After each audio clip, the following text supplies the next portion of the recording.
Hey guys, I'm going to start chapter 14, which is cardiac output, blood flow, and blood pressure. And we will go over cardiac output, which is equals to heart rate times stroke volume. And cardiac output is regulated by cardiac rate. So we will talk about the regulation of cardiac rate or heart rate. And then we will talk about what are the factors which regulate stroke volume. And we will talk about the Starling law, which is otherwise called Frank-Starling law of the heart. Then extrinsic and intrinsic control of the stroke volume. Stroke volume is influenced by venous return and variables regulating the venous return. Then at the end, we will talk about the hypertension and its complications. So let's go over some terminology first. The cardiac output, which is called CO, is volume of blood pumped per minute by each ventricle. So the amount of blood pumped by each ventricle in 1 minute is called cardiac output. Next terminology is stroke volume, SV, is equals to blood pumped per beat by each ventricle. So every time ventricle contract, whatever volume of blood is pumped is called stroke volume. Heart rate is the number of beats per minute. So the number of beats in 1 minute. The equation here, CO equals to stroke volume times heart rate. That means cardiac output is equals to stroke volume and heart rate. Again, cardiac output is amount of blood pumped in 1 minute. Stroke volume is amount of blood pumped each contraction of the ventricle, and heart rate is how many times your heart beat in 1 minute. Total blood volume is about 5.5 liter. That means every minute our blood, 5.5 liter of blood is pumped all over your body. So I will go over each component of cardiac output, which is heart rate and the stroke volume, and what are the factors which regulate those the factors. So regulation of cardiac rate. Cardiac rate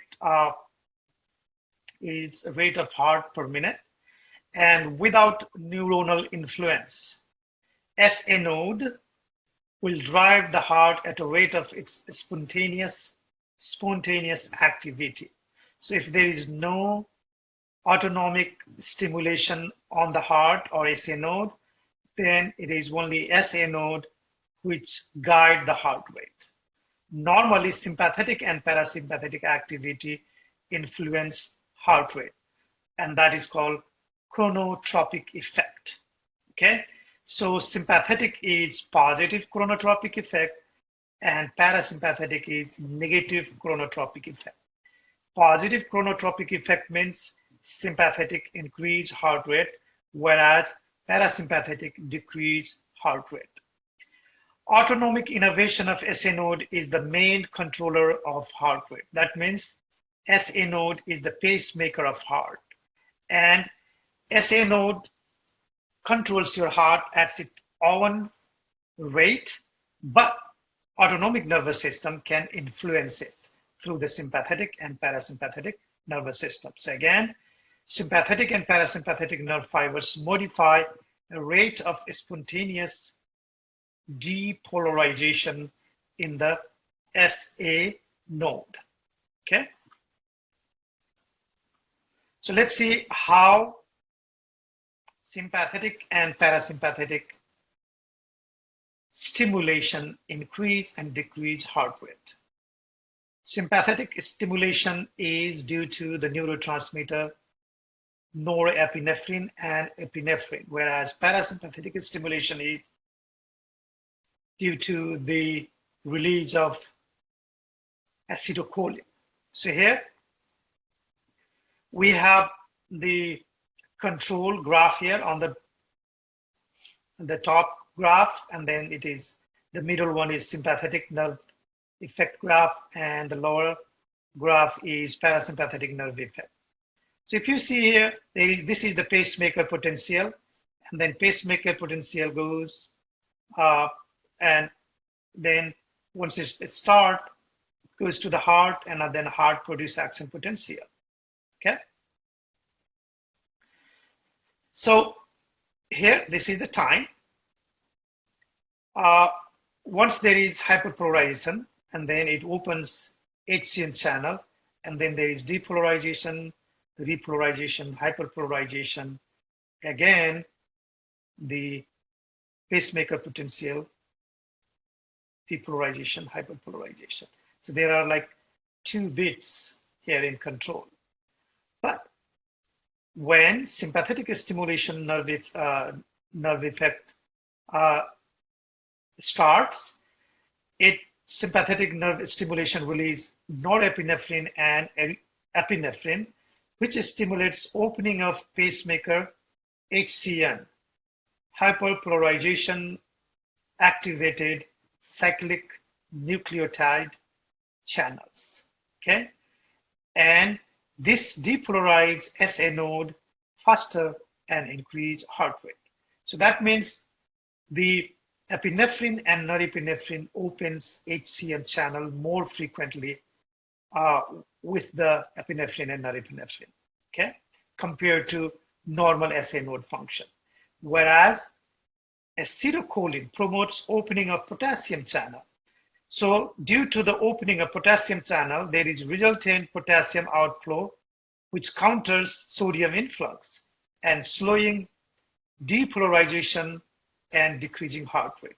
So you see here in the lower graph, there is like slowing of the HCN channel, and that's why there is less depolarization, or it takes longer time for the next, the action potential.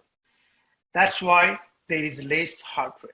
So in summary, sympathetic increases heart rate by increasing the opening of HCN channel, and the parasympathetic neurotransmitter acetylcholine opens potassium channel, and that slows the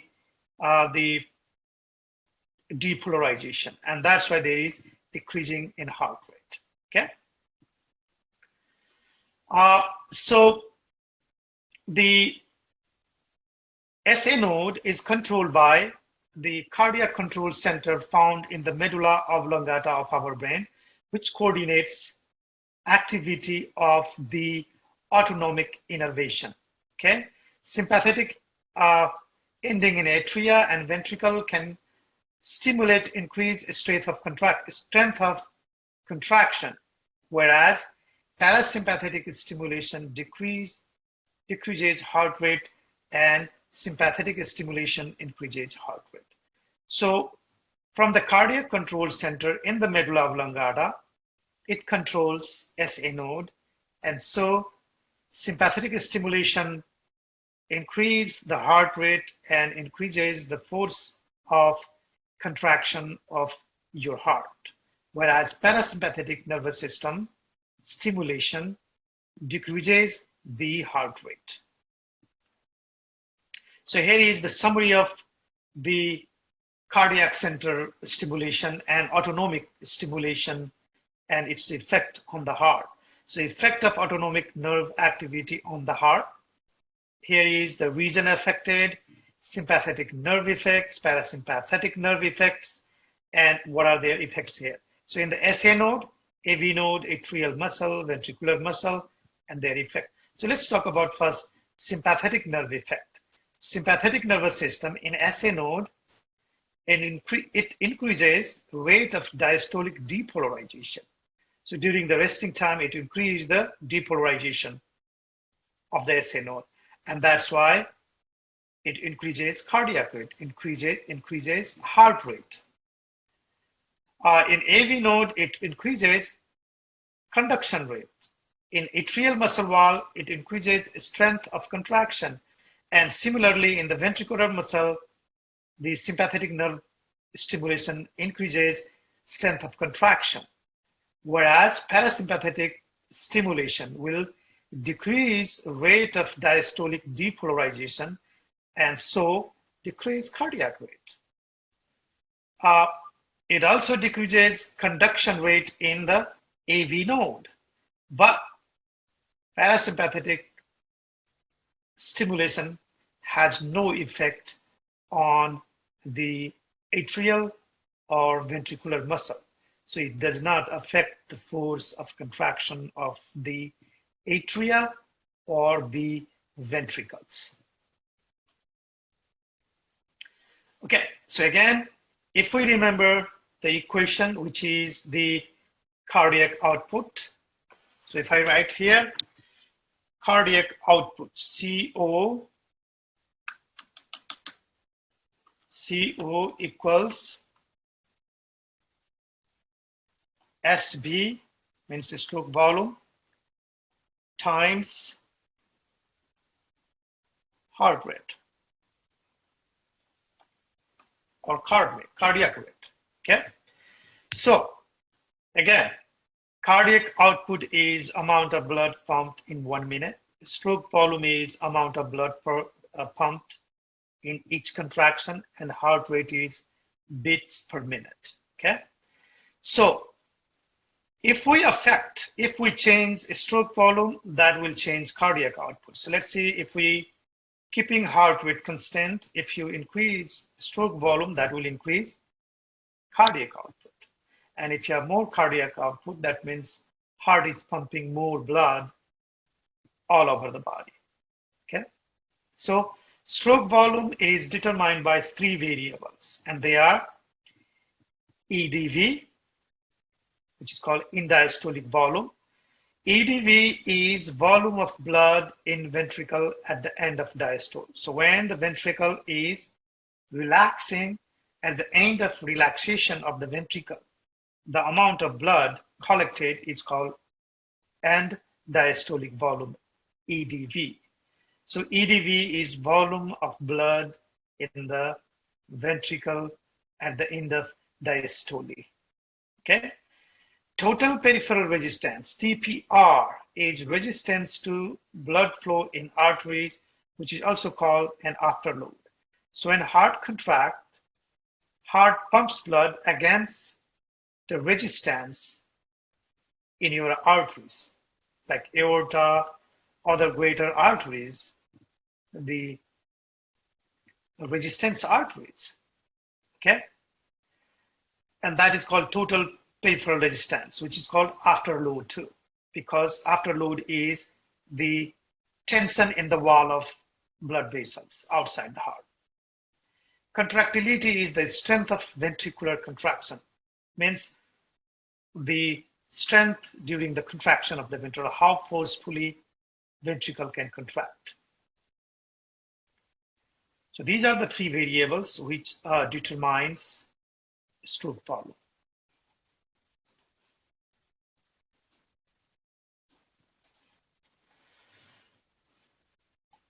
Okay, so EDV is workload or preload on heart prior to contraction. So if there is more EDV, that means there will be more expansion of the ventricles, and that will give more load to the wall of the ventricles. And that's why EDV or preload is directly proportional to the preload and contractility. Okay, so if there is more EDV, there will be more preload, and more preload will produce more contraction, forceful contraction. Okay, strength of contraction varies directly with EDV. That means higher the EDV, stronger the contraction of the ventricle. Whereas total peripheral resistance is also called afterloads, which impedes, which resists the ejection from the ventricle. That's why total peripheral resistance is indirectly proportional to the stroke volume. That means higher the peripheral resistance, lower the ejection fraction. Okay, lower the stroke volume. Ejection fraction is calculated by stroke volume over indiastolic volume. Normally, ejection fraction is 60%, and that is an useful clinical diagnostic tool. So let's see if somebody has ejection fraction less than 55%, that is considered heart failure. Okay, so ejection fraction is how much blood is pumped out of how much blood was at the end of diastole. So let's see if our heart gets 100 ml and we pump around 70 ml each time we contract. So 70 divided by 100 is like 70%. That means your your ejection fraction is 70%, which is better than the normal. Okay, and ejection fraction is calculated with the echocardiograph.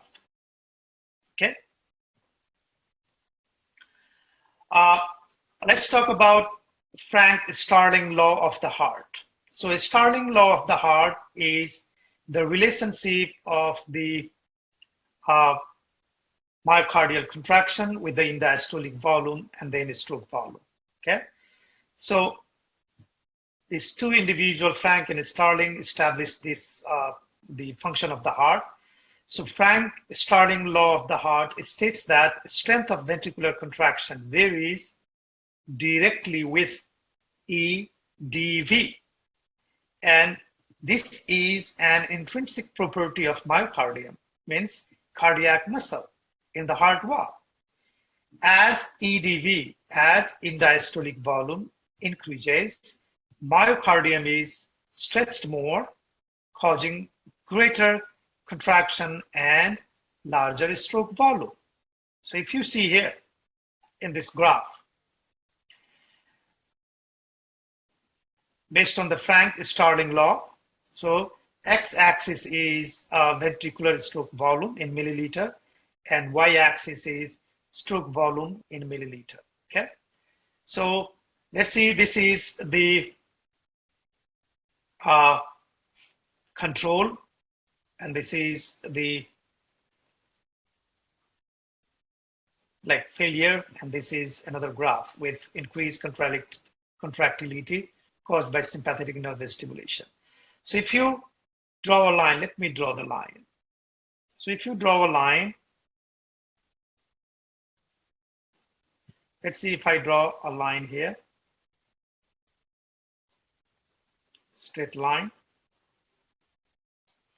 So at this volume,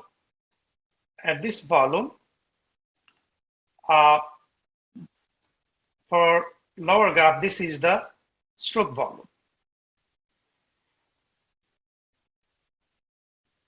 With increasing the sympathetic nervous stimulation, which increase the force of contraction of the ventricles, with the same indiastolic volume, it will increase tension up to here. If you add more sympathetic nervous stimulation, then you see with maximum stroke volume. So the increased force of contraction is increasing the stroke volume, and force of contraction can be increased by sympathetic stimulation. That's what this graph is showing. Okay.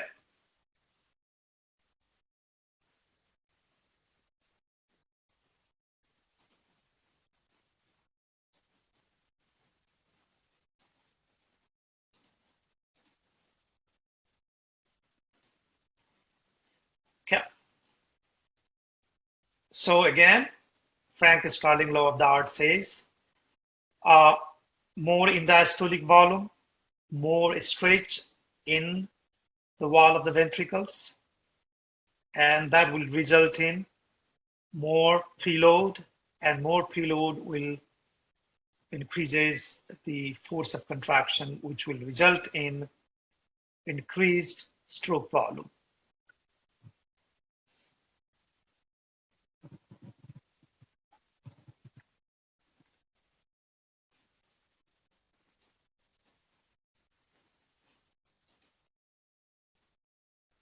So here, if you remember the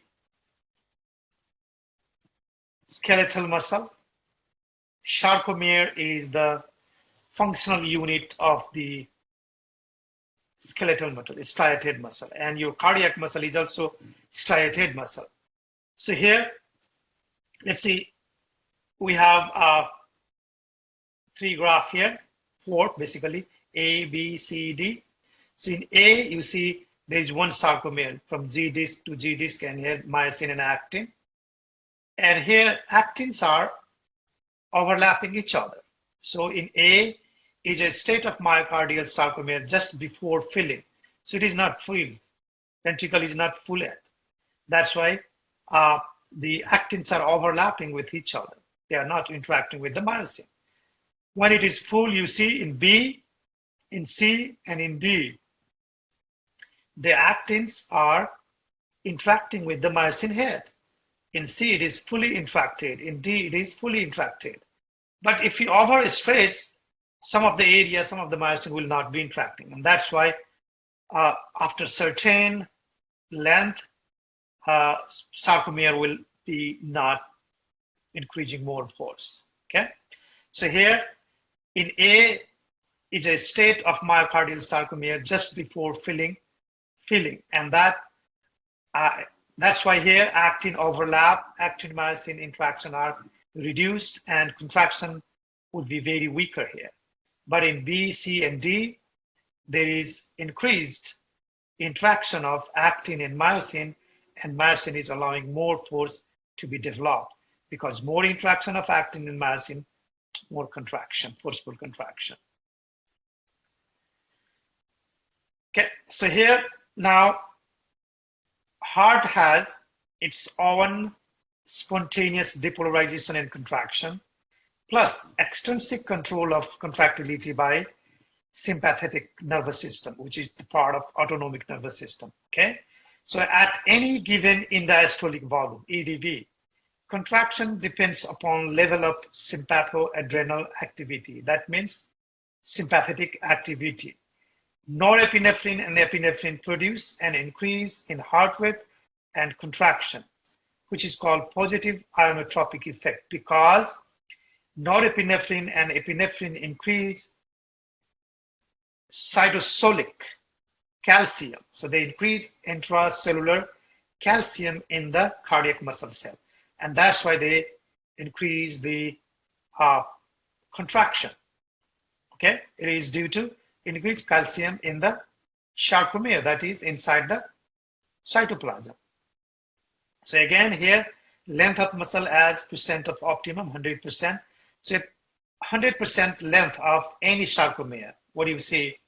This is cardiac muscle without, and you see the tension without epinephrine. This is cardiac muscle with epinephrine. So with the same 90% tension, let's see here. Let me draw again a line. With the same, I'm going to draw a line from the 90%. Sorry, this is not so.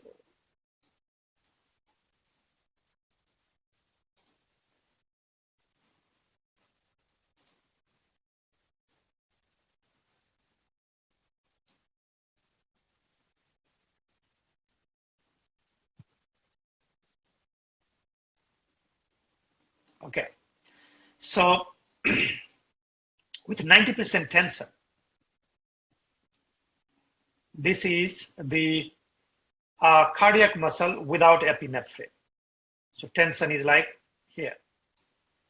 The second is cardiac muscle with epinephrine, which is ionotropic agent, positive ionotropic effect. That means epinephrine and norepinephrine increases intracellular calcium, and that increase the calcium ions in the sarcomere so that the troponin and tropomyosin interact during muscle contraction. So you see, with the same length of muscle in the cardiac muscle, yeah, with the 90%,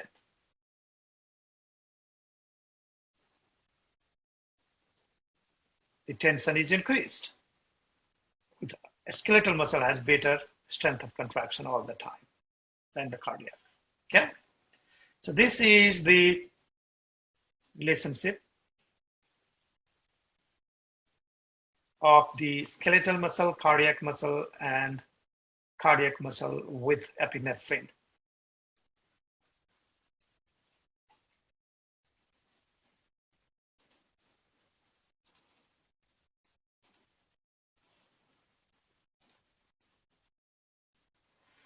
Okay, so as we know, cardiac output is equals to cardiac rate times stroke volume.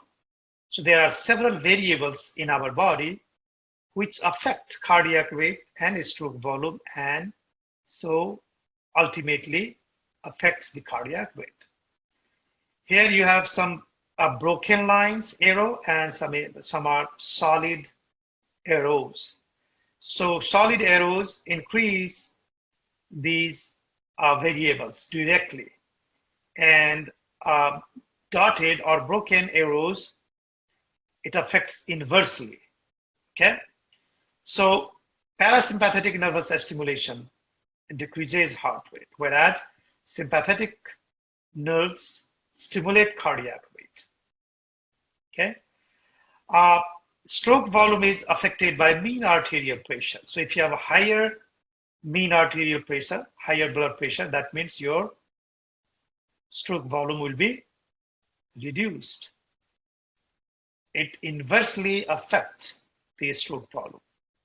Whereas, based on the principle of Starling's law, the end-diastolic volume and contraction strength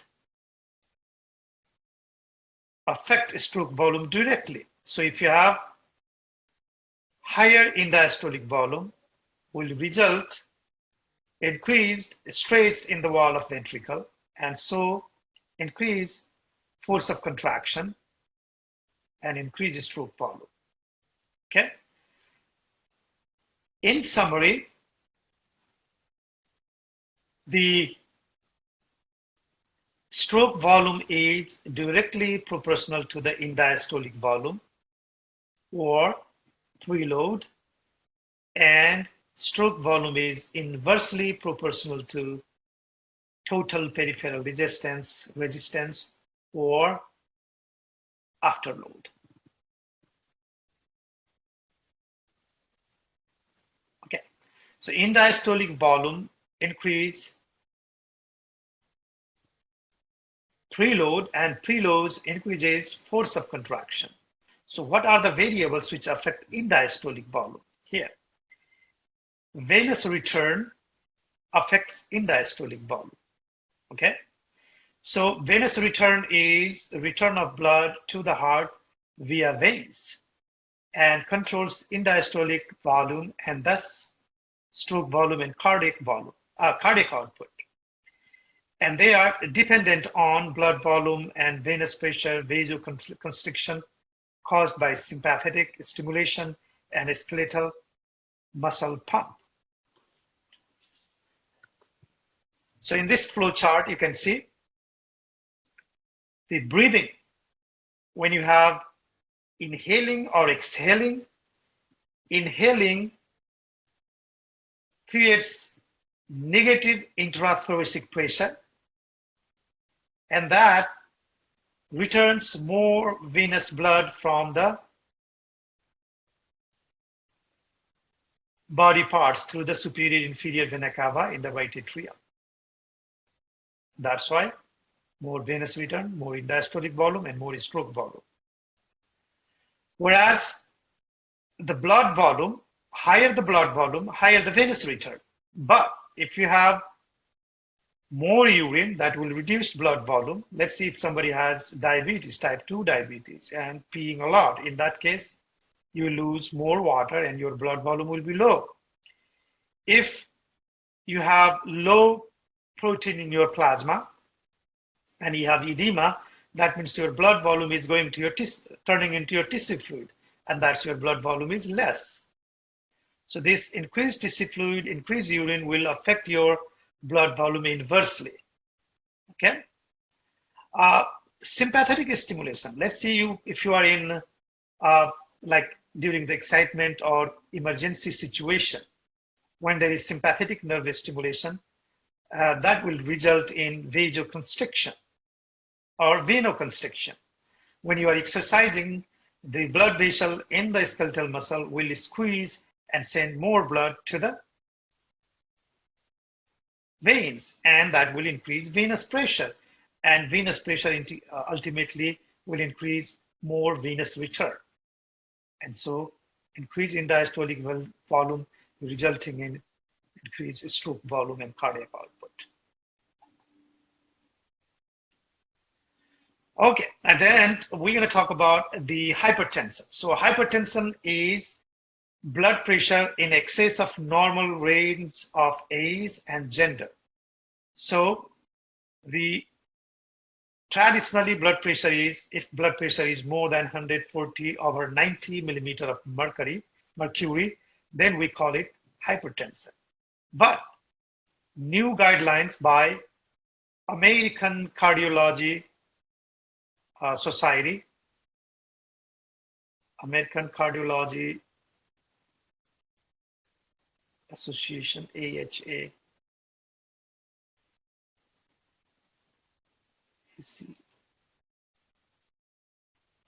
Association, ACA, not ACC, ACA, American Cardiology Association, ACA, and American Heart Association. But these are the new guidelines. According to new guidelines, the hypertension is more than 130/80 millimeter of mercury. Okay, so it has dropped the value of blood pressure to be diagnosed as hypertension. So this is like pre-hypertension. Okay, it affects about 20% of adults population in United States of America. Most common type is primary or essential hypertension, caused by complex and poorly understood process. So essential hypertension is the hypertension where we don't know the cause. They are usually due to genetic cause or familial, hereditary. Secondary hypertension is caused by known disease process. For example, kidney disease, heart disease, lungs disease, other congenital heart disease. Those are the causes. Okay. So possible cause of secondary hypertension are kidney disease, like kidney disease, renal artery disease, like your renal artery stenosis, polycystic kidney disease, those are the kidney disease, kidney failure, glomerulonephritis, endocrine disorders of the endocrine glands. For example, excess catecholamine. Excess catecholamines means your body is producing a lot of epinephrine and norepinephrine. And there is a tumor called, here I have written, pheochromocytoma. Here in the note, this is the benign tumor of adrenal medulla. So adrenal glands medullary part contains a tumor called pheochromocytoma that produce a lot of catecholamines, and that cause high blood pressure. This kind of high blood pressure is very serious. Even treatment will not touch it so easily. In that case, you have to remove the tumor. Nervous disorder like increased intracranial pressure, damage to vasomotor center. These nervous system disorder, hydrocephalus, can cause high blood pressure. Cardiovascular disorder like complete heart block or arteriosclerosis of aorta, which is the hardening of your aorta, can also cause the high blood pressure. Okay. So why hypertension is such a dangerous disease? When you control blood pressure within normal with medication, it is not any dangerous. But if you don't control hypertension, then it is multi-systemic disease. It affects most of the organs of your body. Hypertension is usually asymptomatic. That's why we call it silent killer of our body. By the time a doctor finds out that you have hypertension, a lot of organs, small blood vessel, kidney, retina, other parts are already damaged. Okay, so patients are often asymptomatic until substantial vascular damage occurs and contributes to atherosclerosis, increased workload of the heart leading to ventricular hypertrophy and congestive heart failure. It often damages several blood vessels, which leads to stroke and cerebral damage. And that's why hypertension is called a silent killer, because it does not produce any symptoms, but it has already damaged your organs. Okay, thank you guys.